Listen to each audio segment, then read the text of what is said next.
He didn't ask, and I didn't tell him. In that moment, nothing else seemed to matter. His eyes were full of excitement, and the way he looked at me made everything else fade away. It wasn't that I didn't think about it, I did, for a brief second, like a little voice in my head whispering, "You should say something." But I pushed it aside, thinking, what's the worst that could happen? He was so caught up in the moment, and honestly, so was I. I forgot about everything else. I forgot to tell him the one important thing he needed to know. I wasn't on birth control. At the time, it felt like a small detail, something that could wait. He didn't ask, and I didn't bring it up.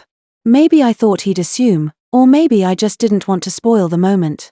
Whatever the reason, I stayed silent. Now, looking back, I can see how big that silence really was. What seemed like a small detail that night has turned into something much bigger, something we both have to live with. The truth is, I wasn't surprised when it all unraveled. Deep down, I knew this was a possibility, even if I tried to ignore it. But for him, oh, he didn't see it coming. When the results of that night finally came to light, I knew it would hit him like a thunderstorm on a clear day. For me, though, it was more like waiting for a clock to strike the hour. I always knew it was coming. I just didn't know exactly when. It started on a Sunday morning, a day that seemed like every other Sunday. The sun was bright, the church bells were ringing, and the streets were filled with people dressed in their Sunday best. I got up early, as usual, preparing myself for church. I loved Sundays because they always felt special, like a fresh start. Little did I know, this Sunday would be the beginning of something that would change my life forever. I was getting dressed for church when my phone buzzed on the nightstand. I reached over, curious to see who it was, and smiled when I saw David's name flash across the screen. "Good morning, beautiful. Are we still meeting after church?" his text read. David always had a way of making me feel special. Even a simple text like that could brighten my whole day. I paused for a moment, imagining his warm smile as he typed those words. It made my heart flutter. David and I had been seeing each other for a few months. From the moment we met at a friend's party, there was something about him that drew me in. He was charming in a way that felt real, not like he was trying too hard. His sense of humor was perfect, he could make me laugh even on my worst days. And when he smiled, it was like the whole world stopped for a second. At that party, he had walked up to me, holding a drink in one hand and a playful grin on his face. "You look like someone who knows all the good music," he said. I laughed, surprised by the odd but sweet compliment. "And you look like someone who steals playlists," I shot back. From that moment on, we had clicked. We talked for hours that night, forgetting about everyone else at the party. Since then, we had been almost inseparable. We texted every day, spent most weekends together, and found comfort in each other's company. I typed back, "Yes, of course," and added a smiley face at the end before hitting send.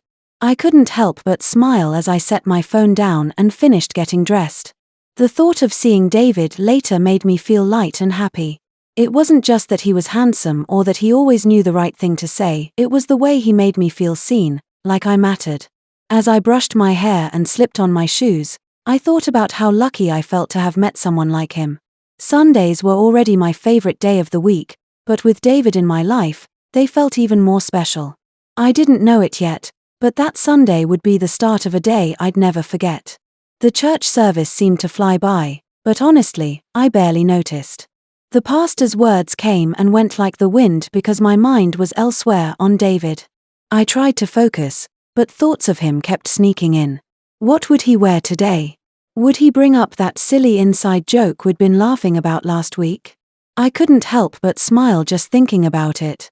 When the service finally ended, I practically rushed out the door, eager to see him. We had a special spot we always met after church, a quiet park not too far away. It was peaceful there, with tall trees that shaded the benches and a little path where kids rode bikes.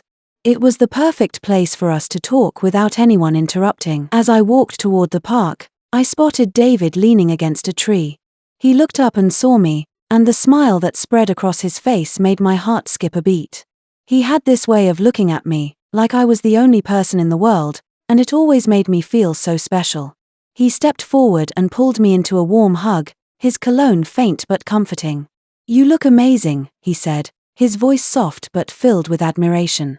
I felt my cheeks flush, and I looked down for a moment before meeting his eyes. "Thank you," I replied shyly. "You look good too." And he did. David always looked good, but today, there was something extra about him. Maybe it was the way his shirt fit just right, or how his hair looked perfectly messy. Or maybe it was just the way he smiled at me, like I was his whole world.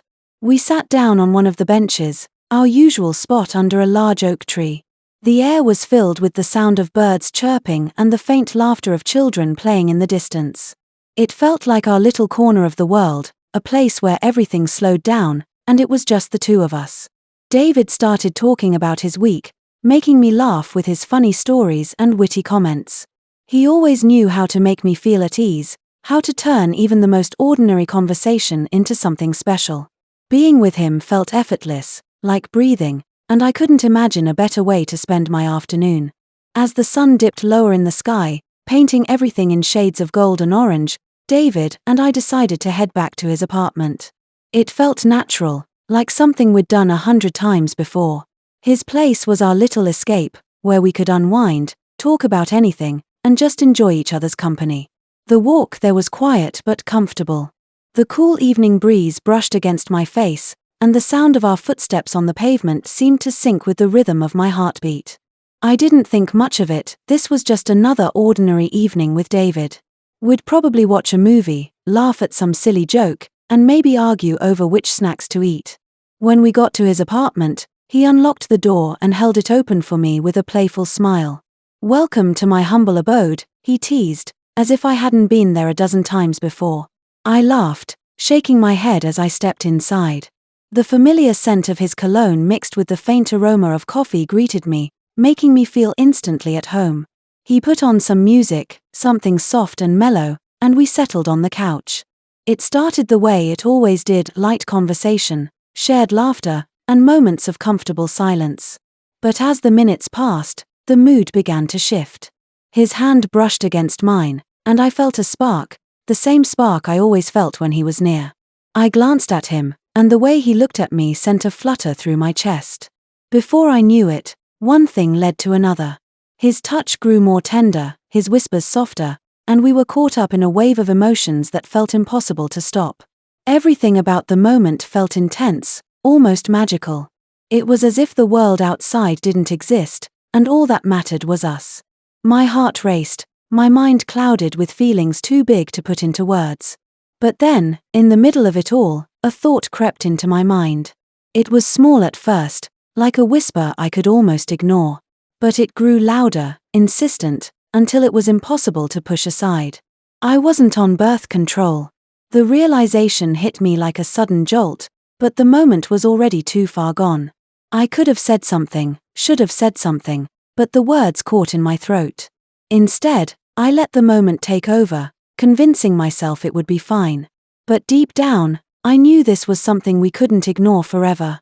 David didn't ask, and I didn't bring it up. Maybe I thought it wasn't important at the time, or maybe I was just too swept up in the moment to remember. Everything happened so quickly, so naturally, that it felt like there was no room for second thoughts.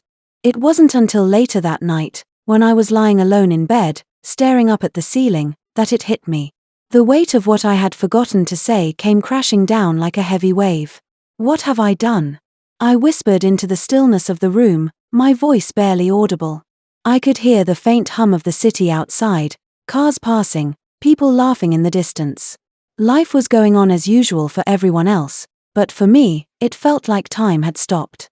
My mind raced, replaying the evening over and over, searching for the exact moment when I should have spoken up. The following days passed in a fog.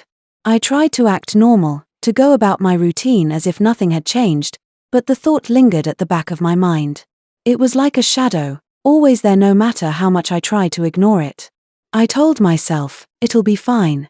It's probably nothing. I clung to that thought, repeating it like a mantra, hoping it would calm the storm of worry brewing inside me. But deep down, I knew better. There was a possibility, no matter how small, that everything wasn't fine. Every quiet moment became a chance for doubt to creep in. I'd catch myself zoning out during conversations or staring blankly at my computer screen at work. The thought wouldn't leave me alone. What if my silence that night had consequences far bigger than I was ready to face? I knew I couldn't avoid the truth forever, but I wasn't ready to face it just yet. So, I pushed it down, burying the worry under layers of hope and denial, trying to convince myself that everything would work itself out. But deep down, I wasn't so sure. A few weeks passed, and something began to feel off. I couldn't quite put my finger on it at first, but things didn't feel the same. I was always tired, no matter how much sleep I got. My appetite shifted, foods I used to love suddenly didn't appeal to me, and strange cravings started popping up. And then there was this odd feeling in my stomach, a sensation I couldn't explain, like my body was trying to tell me something. At first, I brushed it off. Maybe it's stress, I told myself. Or just a bug. But the days kept going, and the feeling didn't go away. It only grew stronger, harder to ignore. One morning, after another restless night, I decided I needed answers. I stopped by the pharmacy on my way home and picked up a pregnancy test. The walk back felt surreal, like the world around me was moving too fast while my mind was stuck in slow motion. When I got home, I went straight to the bathroom, clutching the little box like it held all the answers to my future. Standing there, staring at it, I felt a wave of emotions crash over me: fear, hope, denial, and something else I couldn't quite name. My hands trembled as I opened the box and read the instructions, even though I already knew what to do. Step by step, I followed them, my heart pounding so loudly it felt like it echoed in the silent bathroom. Minutes turned into what felt like hours as I sat there, waiting. I tried to keep my mind blank, to avoid thinking about what I might see, but the anticipation was unbearable. Finally, the timer went off, and I took a deep breath before looking at the test. 2 lines. My heart sank as the realization hit me. There it was, clear, undeniable. The confirmation I had been dreading, though a small part of me had suspected it all along. I stared at those 2 lines for what felt like forever, my mind spinning. What now? How would I tell David? How would this change everything? I didn't know what to feel: fear, shock, or maybe even a tiny flicker of something that felt like acceptance. All I knew was that my life had just shifted in a way I wasn't prepared for, and there was no going back. I sat on the bathroom floor, holding the test in my hands. What am I going to do? I thought to myself. Telling David was the hardest part. I didn't know how he would react, and the thought of losing him scared me. But I knew I couldn't keep it a secret forever. We met at the park, just like we always did. I could feel my hands trembling as I held the test in my pocket. Is everything okay? David asked, noticing my nervousness. There's something I need to tell you, I said, my voice barely above a whisper. He looked at me, concern filling his eyes. What is it? I took a deep breath and pulled out the test. I'm pregnant. David's face went pale. He stared at the test in my hand, then back at me. How? He asked, his voice filled with shock. I wasn't on birth control, I admitted. And you didn't ask. He ran his hand through his hair, letting out a deep sigh. I can't believe this, he said. I'm sorry, I said, tears streaming down my face. I didn't mean for this to happen. For a moment, neither of us said a word. The silence hung heavy between us, and I could hear my own heartbeat thundering in my ears. I looked down at my hands, unsure of what to say or how to even begin explaining the storm of emotions swirling inside me. Then, slowly, David reached out and took my hand in his. His touch was warm, steady, and for the first time that day, I felt a tiny bit of calm wash over me. We'll figure this out, he said, his voice soft but sure. His words were simple, but they carried so much weight. I looked up at him, searching his face for any sign of fear or doubt, but all I saw was a quiet determination. It brought me a sense of relief I hadn't expected, like a lifeline I didn't realize I needed. But even as I squeezed his hand, a knot of worry remained in my chest. I knew this wouldn't be easy, not for either of us.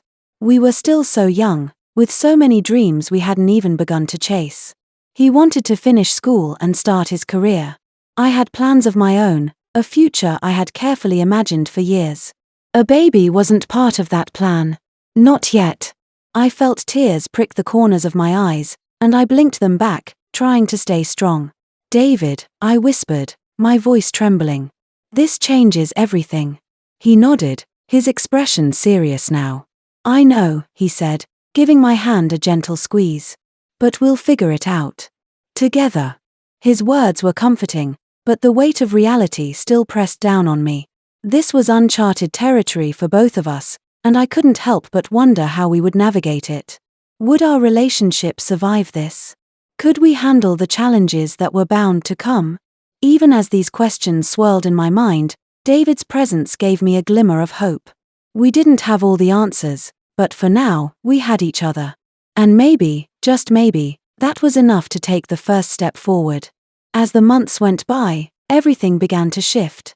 David remained by my side, doing his best to be supportive. He came with me to every doctor's appointment, asked questions, and even helped me pick out baby clothes and set up a small crib in my apartment. His effort meant the world to me, but I could see the weight of it all pressing down on him. At first, he tried to hide it. He would smile and laugh, but there were moments when I'd catch him staring off into space, lost in thought.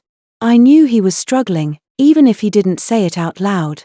One evening, as we sat on the couch in my apartment, the tension finally broke. The TV was on, but neither of us was really watching. David let out a long sigh and turned to me, his expression heavy with emotion. "I'm scared," he admitted, his voice barely above a whisper. "I don't know if I'm ready for this. What if I mess everything up?" Hearing him say those words made my heart ache. I reached out and placed my hand on his, squeezing it gently. "I'm scared too," I said, my own voice trembling. "I don't have all the answers, and I don't know what the future will look like. But I do know we're in this together. We'll figure it out, David." He looked at me, his eyes filled with a mix of fear and gratitude. For the first time in a while, he gave me a small, genuine smile.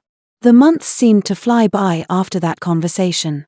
The closer we got to the baby's arrival, the more real everything felt.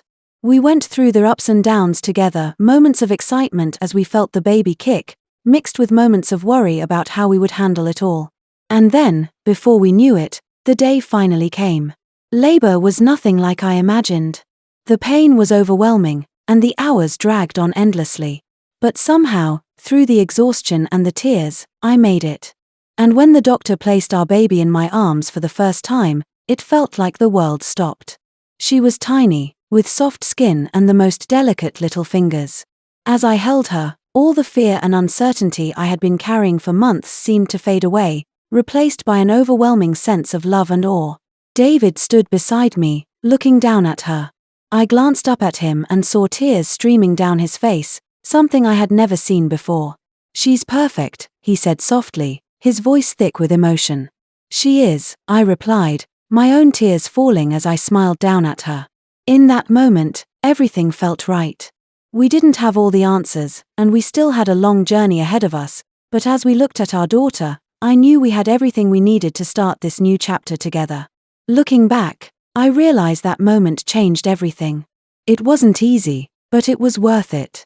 Our baby brought us closer together and taught us the true meaning of love and responsibility. Sometimes, life doesn't go as planned, but it's those unexpected moments that shape us and make us stronger. And even though it all started with a mistake, I wouldn't change a thing.